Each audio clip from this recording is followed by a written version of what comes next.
सबको नमस्ते, राम राम, सत श्री अकाल, खुशामदीद भाई। रेडियो कसूद के जितने भी दर्शक अपने इस लाइव में सुनने लग रहे हैं, उनको बहुत बहुत धन्यवाद कि आप लोग अपने कीमती समय में काट गए। रेडियो कसूद की जितनी भी पोस्ट हो उन्हें शेयर करो हो। रेडियो कसूद के जितना भी संस्कृति को के उत्थान में जितने भी प्रयास हैं उन प्रयासों पर आप अपनी मोहर लाओ हो, तो बहुत बहुत धन्यवाद भाई। जो ये अपनी टाक है इसने एक बार तुम सारे शेयर कर लो, और जब आप सारे जुड़ जाओगे तो आप महत्वपूर्ण बात पे हो जाओगे इकट्ठे। लोग सब थोड़ा थोड़ी हो जाओ, जरूर हरियाणा का हर सर जोड़ लो। तो आज हम 3 साथी हैं। मेरा नाम गजेंद्र फोगाट है। डॉक्टर अजय बलारा चंडीगढ़ के प्रोजेक्ट कोऑर्डिनेटर हैं एजुकेशन डिपार्टमेंट हरियाणा में। बहुत बड़ा काम करने लग रहे हैं। सरकारी मास्टर ने क्यों कर पढ़ाना चाहिए और बालका गेल क्यों कर बिहेव करना चाहिए, उसके बारे में डॉक्टर अजय बलारा गुड ज्ञान दे रहे हैं। 19,000 से ज्यादा टीचर्स को ट्रेंड कर चुके हैं पूरे हरियाणा में। डॉक्टर देवेंद्र बलारा हैं, पीएचडी हैं, और उसके बावजूद भी सरकारी नौकरी छोड़ के और एक इतने बड़े मिशन को कामयाब करने के लिए एंथुजियास्टिक होकर डेली अपने घर से लेकर जाए। रहते चंडीगढ़ है लेकिन पूरे हरियाणा की अभी यात्रा करें। कल रिवाड़ी थे, परसों रिवाड़ी थे, कल रोहतक में थे, शाम को आज सुबह फिर नेकीराम कॉलेज में इन्होंने सेमिनार को संबोधित किया है। मैं तो बस इतना बता दूं कि आज की जो बात करने का जो टॉपिक है वो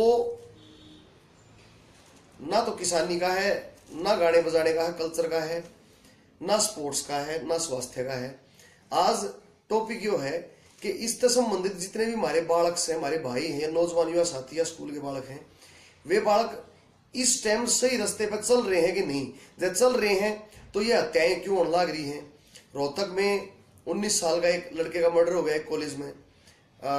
आज ये खबर आई दिल्ली में 9वीं क्लास के एक बच्चे की लाश मिली है टॉयलेट में। 2 दिन पहले यमुनानगर, 2-4 दिन पहले, एक हफ्ते पहले यमुनानगर में एक प्रिंसिपल को इतनी गोलियां मारी, उस लड़के ने मैगजीन खाली होने तक गोली चलाता रहा। इससे पहले प्रदुमन हत्याकांड में भी एक लड़के का ही नाम आया कि उसने टीनेजर है कि उसने जो है इसलिए हत्या कर दी कि पीटीएम आयोजित ना हो। एक टीचर के ऊपर गंडासी से वार करता हुआ एक बहुत बड़ा वीडियो वायरल हुआ एक बच्चे का, वो भी कोई 10th 11th का बच्चा था।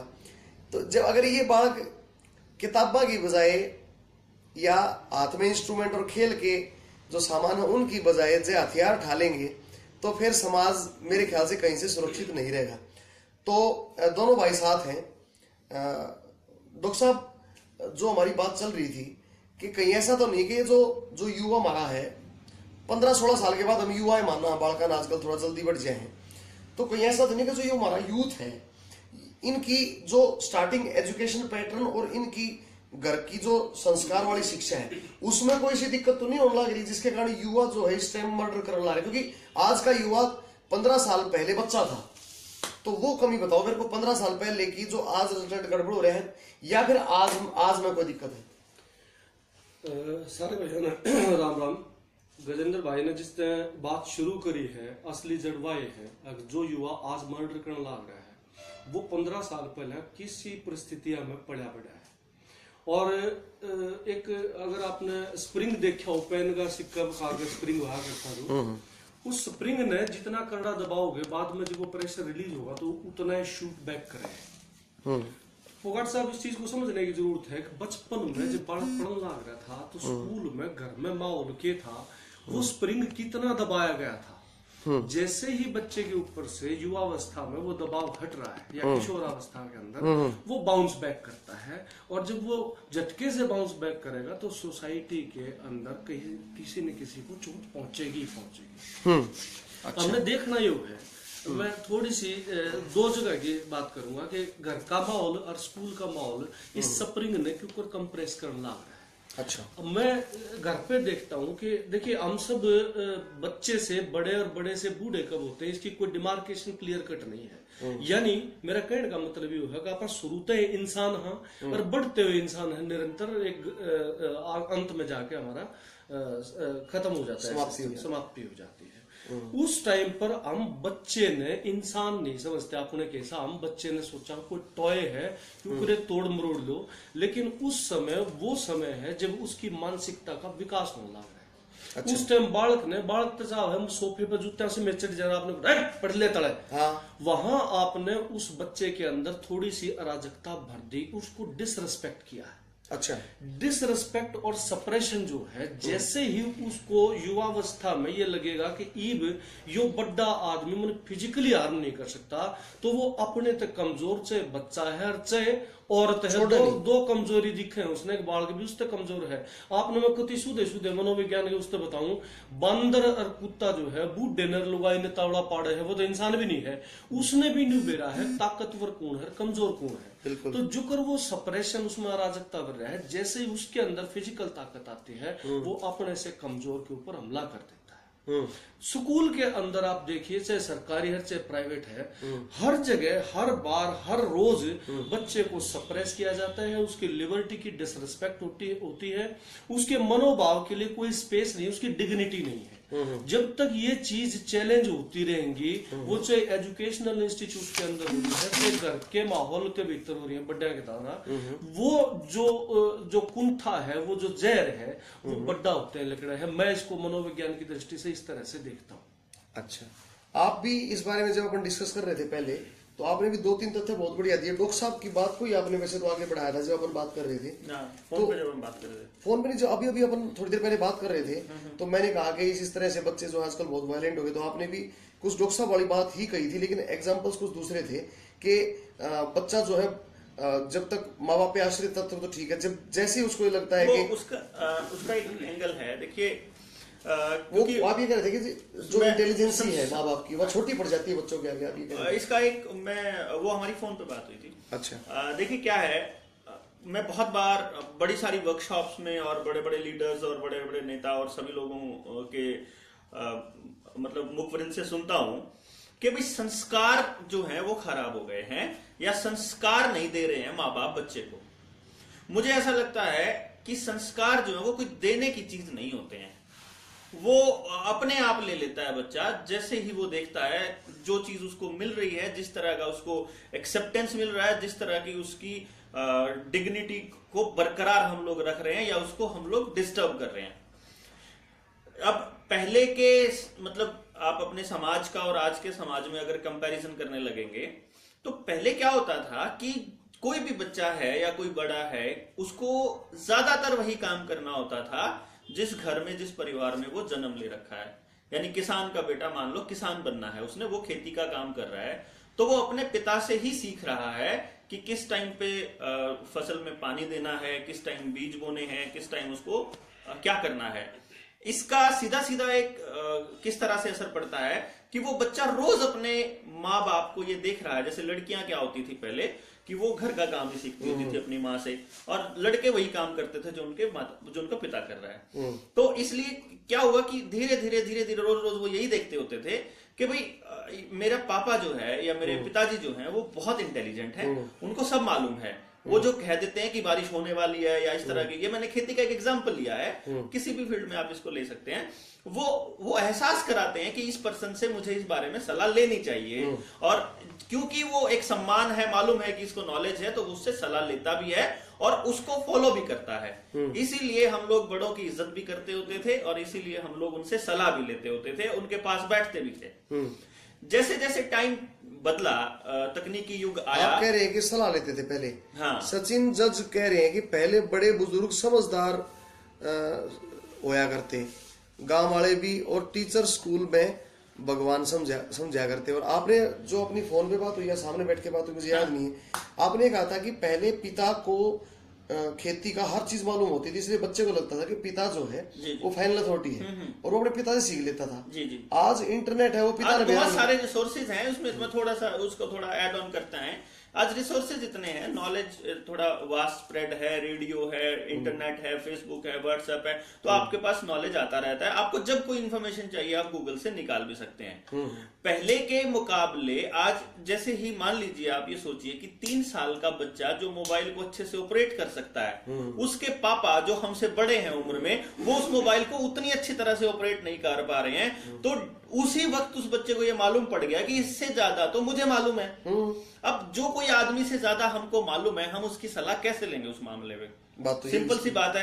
एजुकेशन के मामले में जब बच्चा जाता है अपने उन माता पिता के पास कि मुझे ये समझा दीजिए, तो वो ये कहते हैं बेटा 15 साल पहले पढ़ा था, या कह देते हैं भाई हमारे टाइम में तो हिंदी मीडियम होता था, अब तो इंग्लिश मीडियम है। अब वो ये देख रहा है कि मेरी पढ़ाई से रिलेटेड इसे नहीं आता है सब्जेक्ट कुछ भी, या मैं जब सलाह मांगने जाता हूं तो ये ठीक से प्रॉपर सलाह नहीं दे पा रहे हैं, या इस एंगल पे इनको मेरे को इनसे ज्यादा मालूम है। ये एक सबकॉन्शियस माइंड में एक बात जाती है कि हम अब मालूम है नहीं है, लेकिन फिर भी हम लोग पढ़ाई के लिए सलाह देते रहते हैं साथ के साथ। यानी कि एक बच्चा जो है, मुझे जो ये जो आप दोनों की बात से एक प्रॉब्लम तो बेरा पाट गई कि माँ बाप खुद तो इतने उस समय में लायक बन नहीं पाए थे, क्योंकि एजुकेशन कम थी, सुविधाएं नहीं थी। ये बालक न्यूचा हुआ है अगर चांद पर पहुंचाने का रॉकेट बना दे घर में बैठ के, और उसके लिए मास्टरों पर स्कूल पे भी दबाव डाले हैं। छोरे के मैथ में 80 नंबर हैं जी, 100 क्यों नहीं आए? हाँ। पड़ोसी के 95 आए थे, इसके 100 आने चाहिए। आप अपने टीचर को धमकाओ, शनिवार को एक्स्ट्रा क्लास लगाओ, संडे को भी स्कूल को भेजो। इसका बस्ता इतना भारा करती है, बालक की कड़ जो है वो छाती चौड़ी नहीं होया करती, नहीं हो रही है। तो मुझे ऐसा लगता है कहीं ना कहीं अपने जो पेरेंट्स हैं डॉक्टर साहब, वो भी रेस्पॉन्सिबल हैं। बच्चों को बहुत ज्यादा सप्रेस और स्प्रिंग बनाने में बहुत ज्यादा दबाव पड़ गया। आप तो अपनी उम्र में बुरा मत मानियो भाई, रेडियो के सुधीश देव दर्शक हैं, आप तो अपनी उम्र में गंडे भी चूंगे, छोलिए टाट भी खागे, खेता में भी खेल गए, फिट्टो भी खेल गए, कंचे खेल गए, सारे स्वाद ले गए, फोली फोली पढ़ाई कर गए। अरीब अपने बड़का न्यूचाव है, ये पैदाइशी डॉक्टर इंजीनियर बन जाए। ये हाँ, ये बात मैं गलत कह रहा हूँ? बिल्कुल ठीक बात। तो कहीं ना कहीं पेरेंट्स की जिम्मेवारी है कि नहीं? एग्जैक्टली है। डॉक्टर देव बलारा एक ऐसा कैंपेन शुरू करे होरिजन के नाम से, एक्सपेंडिंग होराइजन। हमारा तो कलाकार काम है ना, हम रागनी तो सुना दे, पर ये इतने लंबे शब्द बोलते हैं ना, मुंह में जो है ना सारा मुंह भर जाएगा, लाफू फूल जाए, हर जीप पर सोचना जाए। एक्सपेंडिंग होराइजन बहुत कमाल का इनका एक, देखो नाम बेशक कैसा भी हो, काम बहुत कमाल का है। नाम अटपटा हो सकता है, काम बहुत सरल है। सरल यो है, अब आज तक एक और बात भाई, डॉक्टर साहब मैं भाई मंजीत के साथ डिस्कस कर रहा था, कल हम आ रहे थे झज्जर से, तो मैं मंजीत को ये कह रहा था भाई आप जिस गाड़ी में आने लग रहे हैं ना, बाहर के जो बेरोजगार बालक है वो देखने लग रहे हैं कि भाई ये तो सफारी में भी आने हैं, बिल्कुल, ये तो ओडी BMW में आने हैं, हाँ। और वे बेरोजगार है तो वे जड़ते बढ़ते काल क्राइम कराए मगर ये लोग अगर लायक नहीं हुए तो भाई वे मारते या गाड़ी खोसे इसलिए दो काम करने हैं। जो हमारी उम्र के भाई हैं, जो वेल सेटल्ड हैं, जो अपने पैरों पर खड़े हो लिए, जिनके पास रोटी कमाने की दिक्कत नहीं है, वे समाज की सोचने लग जाओ भाई। अगर तुमने समाज की नहीं सोची तो समाज का एक असंतुष्ट वर्ग आप संतुष्ट वर्ग को नोच लेगा। इस टाइम दुनिया में 1% लोगों के पास सारी दुनिया का लगभग 70% ज्यादा धन है, इसीलिए ज्यादा झगड़े होने लग रहे हैं, इसीलिए ज्यादा चैन सहसी हत्याएं होने लग रही हैं कि बाकी के 30% तो बेचारे भूखे मरे हैं। तो भाई से भूखे मरेंगे। कल एक एग्जाम्पल भाई मैंने दिया था कि अगर मैं किले में बैठा हूं, किले का राजा हूं, और किले में बैठ के बाहर की प्रजा की चिंता नहीं कर रहा हूं, तो काल नहीं या तो वह प्रजा उस किले पे हमला करके अपना कब्जा कर लेगी, या फिर किसी और ठाडे राजा ने बुला के नहीं कहेगी हम बताओ क्यों कर बढ़ना है, इस राजा ने हमारी चिंता नहीं करता, और फिर वे लूटपाट करेंगे। ये सर्विस पे बड़ा आसान भी है। एक और मैं आपको एक बात बताऊं, इस चीज के ऊपर बड़ा वार्न करने की जरूरत है। हालांकि मैं उतना ही जजमेंटल हो रहा हूं जिस चीज के लिए मैं आपको वार्न कर रहा हूं, लेकिन आप इस बात को समझिए कि जो बेरोजगार युवा के पास जो 1 GB डाटा डेली मिलता है, उस 1 GB डाटा का वो डेली इस्तेमाल, क्योंकि उसे खत्म करना है, वो उसको यूट्यूब खास तौर पे यूज करता है, या फिर वो फेसबुक की वीडियोस। और आप देख रहे हैं कि फेसबुक और व्हाट्सएप पे चाहे किसी की भी बुराई करी जाती हो, मतलब मैं किसी ना तो राजनीतिक पार्टी का नाम ले रहा हूं, ना किसी इंसान का, लेकिन वो किसी की भी बुराई करी जा रही हो, बुराई करी जा रही है, मतलब आपके सबकॉन्शियस माइंड में आपके अंदर नेगेटिविटी को कंटिन्यूस भरा जा रहा है। अच्छा। लगातार वो अब होगा क्या, ये भरती चली जाएगी। आपका बच्चा जब बेरोजगार है, जो छोटे होते वो अपने माँ बाप से दुखी था कि मेरे को नंबरों के लिए जो प्रेशर डाला हुआ था, उसके थोड़ा बड़ा होने के बाद वो अपने टीचर से भी थोड़ा सा गुस्सा होने रहने लग गया।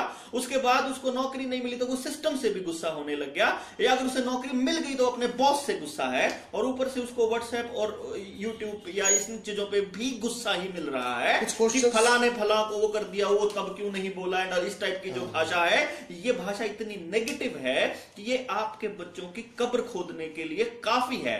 ये भर्ती भरती रही, साले को और ये भरती रही, तो ये समझ लीजिएगा ये बारूद जब फटेगा तो आसपास के सारे महलों को खंडर कर देगा। इस बात को समझने की बहुत खतरनाक स्थिति। कुछ क्वेश्चन भी ले लेते हैं साथ साथ ना, दे भाई ने गया आप बोलने लग रहे हैं, बोल देते। प्रवीण सिंह रावत ने कहा संस्कार खत्म हो गए, और पहले दादा अनपढ़ थे लेकिन पिताजी तो पढ़े लिखे थे, लेकिन संस्कार थे इसलिए वो काम होया करता। मनीष कंबोज कहे आज की शिक्षा नौकरी देती है, लायक नहीं बनाती। सचिन जांगड़ा कहते हैं गानों की वजह से होने लग रहे हैं। मैं संस्कार पर मैं थोड़ा सा टिप्पणी देना चाहूंगा। हाँ भाई, सैराज साहब गाने हम आपको देख रहे हो, आप संस्कार की बताओ। संस्कार है क्या? पहले सोचने की बात है संस्कार के सारे के मारे पर संस्कार खत्म हो गए, संस्कार खत्म हो गए, पहले है संस्कार थ्री भी नहीं है। आप क्या करने लग रहे? अच्छा, स्कूल के भीतर मॉरल एजुकेशन की किताब लेने लग रहे हैं। मैं एक चीज तो ये कहता हूँ कि मॉरलिटी और संस्कार कदे पढ़ाए तो नहीं आ सकते, कभी भी किताबा में लिख के बच्चे तो नहीं आ सकते। अच्छा, मैं एक उदाहरण देता हूँ शाही चूस का। एक शाही चूस ने 10-15 दिन पीटे जाओ और उसने न्यू समझाओ अगर भाई तन लाल रंग नहीं सोखना है, कितने ते भी लाल रंग बुराई का द्योतक है, झूठ का, लालच का, वह विचार का, भ्रष्टाचार का। तन्ने क्या करना है, जब भी तने मिले तना हरा रंग चूसना। शाही चूस जो आप बस की सीट पाट कर निकाटा करते जब तक लिखा करते। जी जी जी। इब शाही चूस ने 2 कटोरे ले लो, एक में हरा रंग एक में लाल रंग। जब भी शाही चूस ने लाल रंग के कटोरे में धरोगे वो चूस सेगा, वो बालक तो शाही चूस है। अच्छा। जो लाल रंग है, जो वह विचार भ्रष्टाचार चारों तरफ फैल रहा है हमारे एनवायरमेंट। रुकियो, एक बात डॉक्टर साहब जो कह रहे वो यह बात नोट कर ली। बालक शाही चूस है, बच्चा एक खाली कागज है, जो आसपास जो घट रहा है वो बच्चा उस चीज को शक कर रहा है, चूस रहा है, ग्रहण कर रहा है, और उसी का प्रभाव वो आगे उसके जीवन पर पड़ेगा। डॉक्टर साहब, मैं इसी को कंटिन्यू कर रहा था। हमने अगर बच्चे को, जो प्रवीण सिंह रावत जी ने संस्कार की 2 बार बात कही है, जब हम न्यू चाह बच्चा संस्कारी बने तो पूरा का पूरा वातावरण उसके आसपास का, चाहे वो स्कूल है, इस स्कूल में मास्टर आपस में लड़े हैं, गाड़ते हैं, वहां संस्कार नहीं है, वो एक दूसरे की बैक बाइटिंग करते हैं, गाड़ती देते हैं, वह पंचायत के खिलाफ बोल रहे हैं। वो बालक ने यो लाल रंग तो सारे के भर रखे, अरे बालक ने हम न्यू चाह क्यों हरा रंग सुख है। हमने अगर हम न्यू चाह बालक हरा रंग सुख है तो पूरे एनवायरमेंट में हरियाली देनी पड़ेगी, चाहे वो उसके घर के आसपास का एनवायरमेंट है और चाहे वो स्कूल के भीतर का। यानी कि भाई जितनी रेस्पॉन्सिबिलिटी स्कूल की है उतनी माँ बापा की भी है बराबर। मैं एक दिन कैलकुलेट करूंगा डॉक्टर साहब, टोटल मिला के ब्याज काट कर 4 से 6 घंटे सिर्फ बच्चा अपने पेरेंट्स के साथ रहता है, उस और ज्यादा स्कूल में रहता है, ज्यादा स्कूल में रहता है, क्योंकि सुबह ही 7 बजे चले जाए और शाम में 4 बजे छोड़े हैं। 8, 9, 10, 11, 12, 1, 2, 3, 4, 9 घंटे। ठीक है, 4 बजे आने के बाद सिर्फ वो अपने माँ बाप के लिए 6 घंटे रहे, 10 बजे सो जाए, तड़के 7 बजे फिर उठ जाए। यानी कि ज्यादा वो स्कूल में गुजारता है, माँ बाप के पास उसका टाइम कम लगता है। हम तो संडे और सैटरडे मम्मी पापा हो रहे हैं आजकल, तो एक कोशिश जरूर करो भाई, जो जितना मन में ज्ञान है कि 3 बहुत महत्वपूर्ण बच्चे के शेड्यूल में से 3 टाइम बहुत महत्वपूर्ण होते हैं। एक वो जब वो सुबह सुबह उठता है, एक वो जब वो स्कूल से आता है, और एक वो जब वो सोता है। इन 3 सोफेस्टिकेटेड चीजों पे आपका जो व्यवहार है वो बहुत नरम होना चाहिए, न्यू नहीं। अख्तर के बाल के नींद उगड़े तो धनीवीर का कोतकबाज रह दे थपड़ा हो रहे हो, गाड़म गाड़ा हो रहे हो, और बालक उठा है तो उसको आपकी गाड़ी में स्वागत उसका होता है। दूसरा, जब वो स्कूल से आता है तो उसको बहुत प्यार की जरूरत पड़ती है, क्योंकि स्कूल में वो व्यक्तिगत मेहनत करके आया होता है। और तीसरा, वो जब वो सोती है ना, कोई नेगेटिव बात उसके मन में ना बाड़ो, अगर मैथ का काम करा को ना मास्टर पीटेगा, इंग्लिश का काम करा को ना त्रिदेही टूटेगी, ये बात भाई, ये बात रहने दो। बाकी डॉक्टर साहब आप बताओ, ये बड़का के साथ और किस टाइम पे कैसे और कर रहा था जो डॉक्टर साहब ने बात कही थी, जो नेगेटिविटी नकारात्मक, ये बहुत इंपॉर्टेंट पॉइंट है, इसको और इलेबोरेशन की जरूरत है। चारों तरफ जो नकारात्मकता फैलने लग रही है, बहुत टाइम पहले अगर आपने एक फिलोसफर का अगस्त काम्टे का नाम सुना हो, उसने पॉजिटिविज्म की थ्योरी दी थी। अच्छा। वो कहे सोसाइटी के अंदर चाहे क्यों बूंदा भी हो रहा है, उसका भी एक सकारात्मक रुख है। अगर हम सारे उसने उजागर करते रहा तो जो बच्चा किशोरावस्था में बड़ा होने लग रहे, सोसाइटी के रिस्पॉन्सिबिलिटी लेने खातिर से तैयार करने लग रहे हैं, उसमें सकारात्मकता पॉजिटिविटी आ जाएगी। और वो गलत चीजा ने कहा नहीं, कोई बात नहीं, एक आधा इंस्टेंस हो, लेकिन सब कहेगा नाश नहीं हो रहा। लेकिन दूसरी तरफ हम उसने कहने के लग रहे हैं मास्टर भी समझाओ है, नाश्ता सरकार ने कर दिया, नाश्ता विभाग ने कर दिया, अब तक में भी ना रहा, धरती में ठीक कर नहीं रहा, सब नेगेटिविटी बढ़ती, वो हर चीज को एक नेगेटिव रवैये देखे है। दूसरे एक और फिलोसफर का नाम लेना चाहूंगा, दुर्काइम की थ्योरी, अगर आपने पढ़ी हो सोशल क्वेश्चन की, वो न्यू का है, और उसको खास कर उसका एजुकेशनल एस्पेक्ट की मैं अभी मैं थ्योरी पढ़ था मोबाइल पे, जो पढ़ना लग रहा था, वो एक बड़ी खूबसूरत बात करता है। मैं बात कर रहा हूँ, यही रोको, खूबसूरत बात क्या कहता है। अमित चौधरी ने बहुत बढ़िया बात कही भाई, पहले शेयर कर दो क्योंकि यह सोसाइटी की प्रॉब्लम है मेरी, अरे इन दो भैया की प्रॉब्लम नहीं है, यह प्रॉब्लम थारी और हमारी इकट्ठी है। जब बालक ठीक रहे, आप उस पर है ना बहुत काम की बात करते हैं, अगर ये बालक ठीक रहे तो आगे आप ये लाइव कर पावांगे। और जब बालक मार काट पे उतारू हो गए ना तो मोबाइल टूटे टूटे आंडेंगे और हमारी नाड़ खड़ी खड़ी आंडेगी। हाँ, आप कह रहे थे कि बहुत सही बात की। 3-4 दिन पहले पिछले हफ्ता आपको याद हो एक पोस्ट गिरी थी जिसमें एक बिल्ली का बच्चा कुत्ते ने पड़ रखा था, रात ने छूट गया। बिल्कुल बिल्कुल बिल्कुल बिल्कुल। उस पर कई भाइयों ने लिखा है प्रचार क्यों करे है भाई। मैं उस प्रचार की और इस दुर्खाइम की जो सोशल कोहेशन थ्योरी है, इन दोनों ने रिलेट करके एक बात समझने लग रहा हूँ। एक तो है लीगल ऑब्लिगेशन, देश के एक संविधान के जो कानून है वो आपने फॉलो करने पड़ेंगे। एक बिना लिखे हुए सोशल ऑब्लिगेशन है, आप अपने अंदर झांक के नहीं देख लो। अब भाई हमारे आसपास एक नाम आंगलियां बिगड़ने पड़ेंगे, वो एक गजेंद्र फोगाट है, कोई वेद प्रकाश शोराण जी है, कोई डॉक्टर देवेंद्र, जो के कदे किसे भिखारी ठाक किते छोटका में है, कदे ये सोशल ऑब्लिगेशन हम पूरे नहीं कर रहे हैं और ना हमारे बालक सीखने लग रहे हैं। इससे क्या हुआ है, अब बालक के भीतर एक जो कलेक्टिव जो टुगेदरनेस की भावना है ना देश में, ओन कंट्री मैन, यो सब के मारे हैं, यो कदे न कदे मारे दादा पैदा होकर गया होगा, पूरा गांव मारा, फिर पूरा समाज मारा।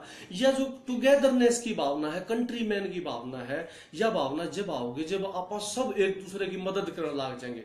किते थे एक गरीब जो आपने कही थी, वो तो बेचारा मतलब कूड़ेदान में तो रोटी खा है, और हमारे प्लेट 400 के हम जो फेंकता है, बोला कोई ना थोड़े आदमी आए तो 4 प्लेट खराब। अंबानी जोहरा ये कहते हैं कि पेपर की जगह पे सामाजिक दिमाग वाला काम देना चाहिए स्कूल में। हाँ, ये SUPW की कह रहे हैं, जो सोशली यूजफुल वर्क होता है उसकी बात। हाँ, अच्छी बात है, बिल्कुल सही सुझाव है। ये सचिन जागड़ा कह रहे हैं बदमाशी गाने से कौन सी अच्छाई समाज में पहुंचती है। देखो गाने का सुन लो भाई, ये गाने तो इसी चीज है, गाने से ना तो समाज पलटा करता है, गाने गुणे गणे गंभीर। एक बात बताओ, गाना आ गया तो मत सुनो यार, मत सुनो। गंदा गाना गंदा नाच है, मत देखो। ये जो गंदी गंदे डांस करें छोरी सूट पहन के, इनके ऊपर 2-2 करोड़ व्यू हो रहे हैं, कौन करे है? मैं और आप तो कर रहे हैं। कोई अमेरिका तो ना आ रहे, बांग्लादेशी तो ना आ रहे। या अपनी समाज की प्रॉब्लम है और किसी और तो ना हो भाई। या क्लिक मारना छोड़ दो इन गंदे, या फिर जो प्रोग्राम करवा रहे हैं उनका बहिष्कार कर दो। मैंने थोड़े दिन पहले एक गौशाला है, वे गंदे गंदे जो है ना वो उसका आयोजन में था कुछ ऐसा मामला, तो मैंने कह दिया भाई मैं तो नहीं आऊंगा इस प्रोग्राम में। गौशाला के नाम पर तो हमारे छोरी नचवान लग रहे हो, फायदा क्या है? और फिर उसके बाद जो उसका वीडियो आया उसमें बताते हैं कि भाई लोग खूब स्वाद ले रहे थे, बूढ़े भी 10-10 के लोट बगाओ थे। तो भाई देखो, एंटरटेनमेंट तो हम रोक नहीं सकते, गंदा ना हो उसके लिए सारे समाज ने कलेक्टिवली प्रयास करना पड़ेगा। केवल मारे आड़े झंडा ठाए दर खंडवा बांध देता है, या संस्कृति सुधरे कोन्या। जब तुम सब न्यू लागन लग गया ना, अगी संस्कृति में गंदगी आ रही है, तो अपने आप ठीक करना चाल पड़ोगे। ये लाग गया कोन्या, ये सारे स्वादू हैं जय तो हो रहा था। इसलिए जो है केवल गानों को रेस्पॉन्सिबल मत ठहराओ, हम सारे रेस्पॉन्सिबल। हाँ, संस्कृति तो समाज का आईना है, परिचायक है, जो डॉक्टर साहब कह रहे थे ना। इससे फोगाट साहब मैं ये कहना चाह रहा हूँ, जो गंदे गाने या गंदे जो कंटेंट जो है उसकी बात कर रहे हैं, तड़कन न्यू भी कहेंगे भाई की कर क्यों जा मही में काटे पाए हम सब। हम उस टाइम क्या करते हैं, मार्ग बदलते हैं, हम अच्छे साफ रास्ते के ऊपर से चलते हैं। या की करना काटे साफ करा होंगी, या की करना काटेंगे, या तो इतनी हिम्मत हो गाने बंद करा सको तो बंद करा दो, ना करा सकते हो तो उन तो बच्चों अपने पावर दो बच्चे को कि वो अपने विवेक से ये चयन कर सके कि उसको क्या देखना है, उसको क्या नहीं देखना। अच्छा, ये ज्योति रवि गौड़ न्यू नहीं बेरा या छोरी चला रही है, छोरा चला रहा है, ज्योति भी है रवि भी है, चलो जो भी है। लेकिन ये कह रहे हैं या कह रही है कि गर्ल्स की रेस्पेक्ट करो सभी भाइयों। ज्योति जी गर्ल्स की क्यों, मैं कह रहा हूँ इंसान को इंसान की रिस्पेक्ट करनी, छोरी की रिस्पेक्ट करने तो समाज सुधर जाएगा, छोरिया की नहीं करनी चाहिए। आज इतने मैं एक एस्पेक्ट रक्षा बता रहा हूँ, आज जितने भी बलात्कार के केस रजिस्टर्ड कराए जाते हैं जो महिलाओं द्वारा या लड़कियों द्वारा, 80% झूठे हैं। ये तो सर्वे की रिपोर्ट 80%। और ये तो सुप्रीम कोर्ट के एक जज साहब ने भी मान्या, जब एक केस पकड़ा गया कि ब्लैकमेल कर रही थी वो लड़की, एक कई ग्रुप बना ले हैं, उनमें एक लड़की ऐड कर ले, 5-4 लड़गुटे हो जाए हैं और उस लड़की का उस लड़के के साथ चक्कर चलवा दें या जैसा भी, और फिर उसकी ब्लैकमेलिंग, ये सब बहुत धंधा चल रहा है भाई। तो रेस्पेक्ट तो करनी चाहिए। रेस्पेक्ट केवल छोरी की नहीं, जो डॉक्टर साहब कह रहे थे, छोरी की भी, बुजुर्ग की भी, बालक, सबसे पहले बालक की, बच्चे की। डॉक्टर साहब को एग्जाम्पल बताओ। डॉक्टर साहब ना एक सरकारी जो टीचर्स हैं उनको ट्रेनिंग दे रहे थे, तो वहां एक मास्टर ने बोला ऐसा है जी हम क्या करा इन बड़का को मार दिया। हाँ वो है तो मैं तो भूमिका बनाऊंगा।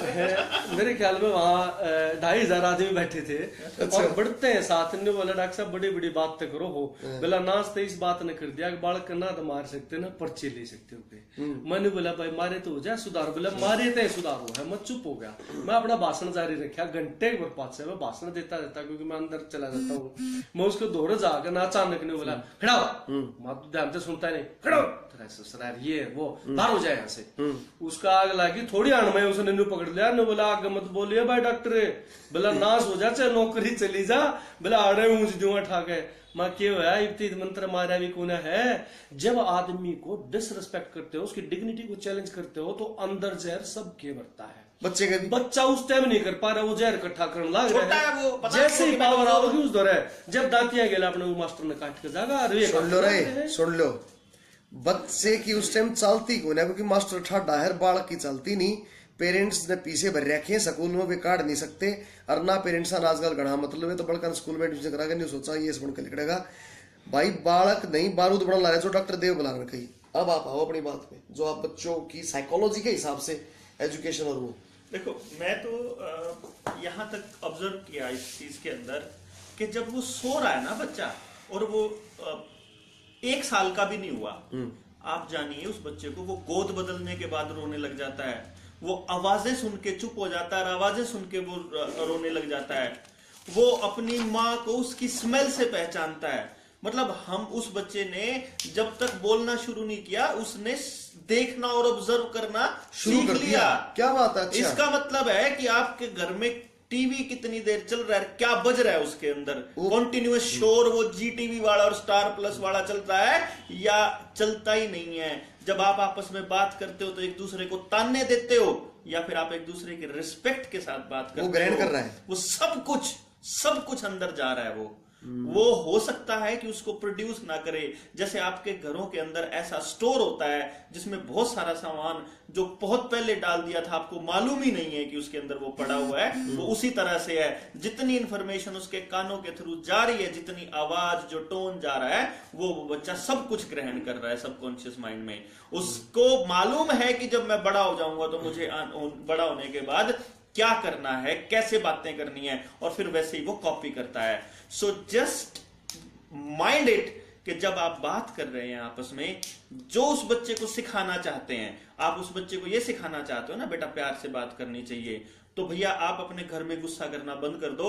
मैं गारंटी देता हूं महीने में अगर आपका बच्चा वापस प्यार पे नहीं आ जाए तो मेरा नाम बदल दे। चलिए ये डिस्कशन अब वाइंड अप करते हैं डॉक्टर साहब। फाइनली एक सुझाव आपकी तरफ से एक मैं दे देता हूं और एक आप दे दो।